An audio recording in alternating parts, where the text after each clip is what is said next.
Olá, amigas e amigos. No vídeo de hoje eu vou elencar 10 dicas de estudantes de alto rendimento no Enem.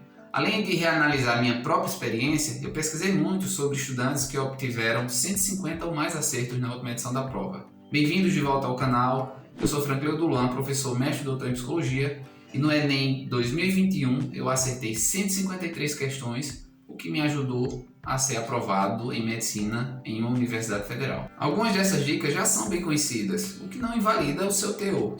Elas oferecem uma baliza para saber se você já fez, se não, se deu certo, se não. O grande lance desses métodos de estudos é testar, nem rechaçar de pronto, nem assumir acriticamente. Então vamos às dicas. A primeira dica é: planeje o que vai estudar. Gente, não dê asas à procrastinação. Se você não tem um cronograma o mais organizado possível, o mais específico possível, se você flerta com a aleatoriedade nos estudos, eu acordo e só então eu decido o que eu vou estudar, acredite, você vai começar a procrastinar. Tem muita gente que procrastina por aí porque não tem um planejamento de estudos. Eu mesmo sempre ia dormir sabendo exatamente o que eu deveria fazer no dia seguinte. As pessoas muitas vezes pensam que o cronograma serve apenas à finalidade de cumprir com toda a grade de conteúdos. Além disso, na minha ótica, o cronograma serve para debelar a procrastinação, a fuga, o retardamento do início da sessão de estudos, serve para você não se dispersar. A segunda dica: sempre que você tiver que fazer algo presencial, ir a uma consulta médica, e resolver algo no Detran ou no banco, ou se deslocar por um período de tempo considerável, baixe videoaulas de assuntos que você já estudou, mas que por alguma razão não entendeu bem, ou de assuntos que estão na iminência para serem estudados. Quando eu precisava vivenciar uma situação assim, eu via videoaulas. Se no local onde eu estivesse houvesse o sinal de Wi-Fi, eu andava sempre com fone de ouvido, e aí eu via minhas videoaulas. Mas eu também carregava comigo, quase sempre, nessas ocasiões, os meus resumos. Eu me lembro que quando eu fui tomar a primeira dose da vacina contra a Covid-19, no ano passado, era naquele sistema drive-thru e a fila era quase quilométrica. Acho que eu passei umas 2 horas na fila aguardando, e nesse período eu consegui, lendo os meus resumos de física, ver o conteúdo da matéria inteira. Os estudantes que alcançam um alto desempenho no Enem quase sempre experimentam uma imersão profunda nos estudos. No meu caso, eu era estudante o tempo quase todo. Eu corria ouvindo aulas, eu tentava relacionar praticamente tudo que eu via a algo que eu já tinha estudado. Terceira dica: mapeie desde já o seu percentual de acerto por assunto estudado. Esse monitoramento permite você ver a sua progressão em cada matéria. Eu estabelecia o corte de 80% das questões. Se eu não tivesse atingido esse patamar, eu me demorava mais nos assuntos. Quando eu atingia ou superava esse patamar, isso não significava que eu escanteava esses assuntos. Eu reservava algumas questões para serem revisitadas frequentemente. Então é recomendável atentar para esse percentual de acertos nas listas de exercícios e nos simulados. Essa métrica é um bom parâmetro de avaliação. A depender do seu nível de entendimento daquele assunto, o corte percentual deve variar. Então ajuste esse corte ao seu nível de compreensão. À medida que você for entendendo melhor o assunto, você pode ir aumentando o corte percentual de acertos que você deve atingir. A quarta dica parece óbvia, mas comece a estudar para o Enem muito antes de iniciarem as inscrições. A maioria dos estudantes que realizam a prova do Enem inicia os estudos após as inscrições. Nisso, as pessoas têm, em geral, aproximadamente 6 meses para estudarem. É um prazo que permite você estudar bem, desde que você tenha motivação, dedicação e organização. Mas aqueles estudantes que mandam bem na prova do Enem começam a estudar muito antes, às vezes em janeiro, fevereiro. Como os conteúdos contemplados pelo Enem são os mesmos ano após ano, não há necessidade de aguardar o lançamento do edital ou a abertura das inscrições para começar a estudar. Quinta dica: resolva provas anteriores e faça muitos simulados.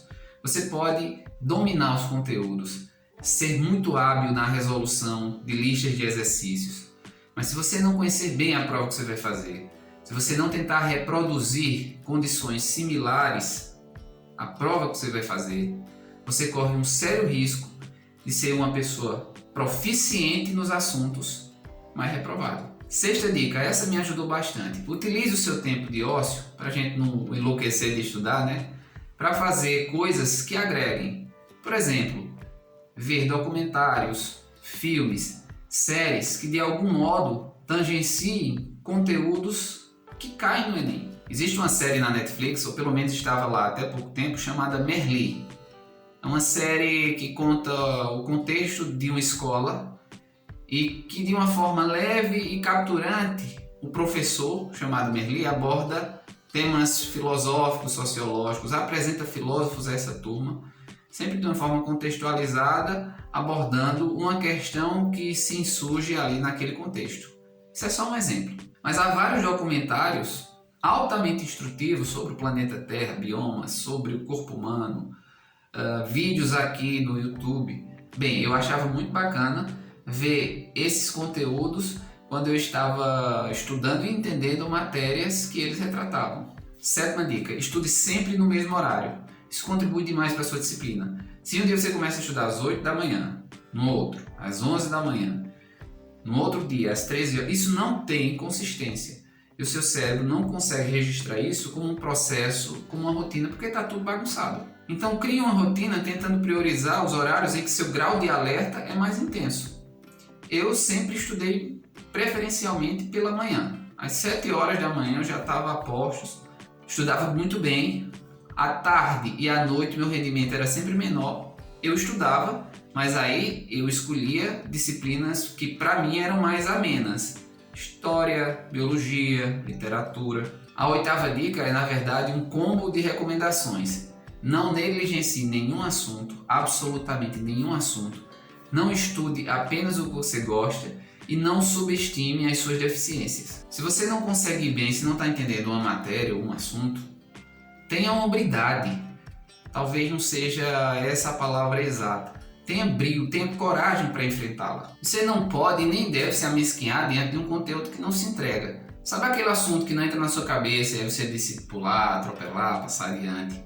Ele vai estar na sua prova. Eu tinha muita dificuldade de fazer prova de matemática. Eu até entendia os assuntos, conseguia até explicar para outras pessoas, fazia bem as listas de exercícios, mas no dia do Enem eu nunca performava bem. Via as dicas, tentava aplicar, mas na hora do vamos ver eu não evoluía. E aí foi quando eu decidi compilar os estilos de questões mais recorrentes de cada assunto, tentar entender a mecânica de resolução e semanalmente eu revisava isso. Foi um esforço quase hercúleo para reunir esse material, mas consegui e eu vi uma evolução depois disso. Então não jogue as suas dificuldades para debaixo do tapete. Lá parece que elas se reproduzem. Enfrente-as. Só você pode fazer isso. 9ª dica. Trate o seu sono com o cuidado e o carinho que ele merece. Durma de 7 a 9 horas por dia. Para explicar o real papel do sono na aprendizagem, eu vou tentar deixar de lado um pouco o rigor técnico em prol da acessibilidade da informação. Repare, a construção de uma memória acontece em 4 etapas fundamentais. A primeira etapa é a codificação. É quando seu cérebro transforma informações sensoriais, por exemplo, você está me vendo, está me ouvindo, essas informações são convertidas em um código no cérebro. Esse é o momento em que a gente forma novas memórias. E essas novas memórias são formadas com base em modificações nas estruturas neuronais. A gente já falou disso aqui. Então, nesse momento, algumas conexões neurais são feitas, outras são desfeitas. Para essa memória se formar, a pessoa tem que ter foco atencional, motivação e grau de alerta. A segunda etapa ocorre quando essas memórias passam por um processo de consolidação. Elas vão ficar mais firmes, digamos assim, no cérebro.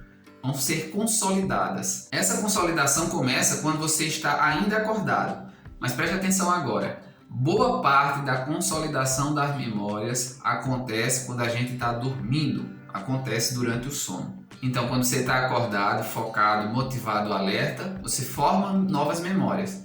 Mas quando você está dormindo, você fortalece, você consolida essas memórias.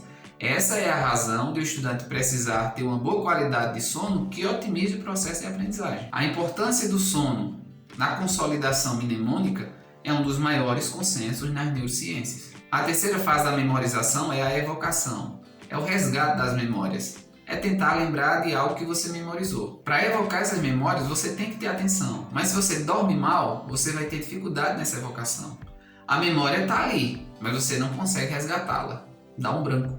Mas uma vez que você consiga evocar, reativar essa memória, ela fica sensível, maleável, lábil novamente, de modo que ela vai passar por um novo processo de consolidação. Essa é a quarta etapa da memorização, chamada de reconsolidação. E fica nesse ciclo. Toda vez que você reativa uma memória, você a consolida, fazendo com que ela fique mais firme no seu cérebro.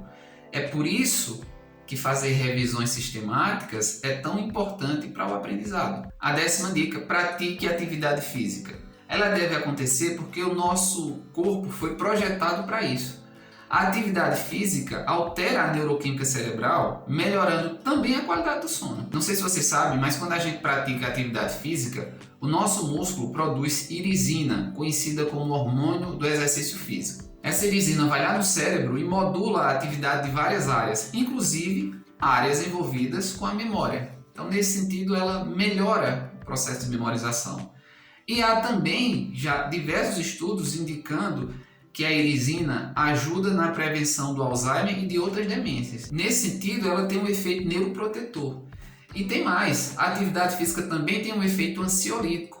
A galera que tem ansiedade não pode deixar de fazer atividade física. Inclusive, já se sabe que ansiedade prolongada pode gerar depressão. E mais, a atividade física produz a liberação de serotonina, endorfina, que são substâncias que contribuem para a sensação de bem-estar, de prazer, de relaxamento. Isso é excelente. A ansiedade, nós sabemos, gera uma agitação no seu corpo. Então a atividade física não apenas canaliza essa energia, essa agitação, como também promove a liberação de sinais neuroquímicos que combatem os sintomas da ansiedade. Entenda de uma vez por todas que o exercício físico acalma e otimiza o funcionamento do corpo e do cérebro. Eu, já disse aqui, praticava corrida de 3 ou 4 vezes por semana. Além disso, eu caminhava 2 ou 3 vezes por semana. Eram caminhadas longas com meu cachorro, Horus.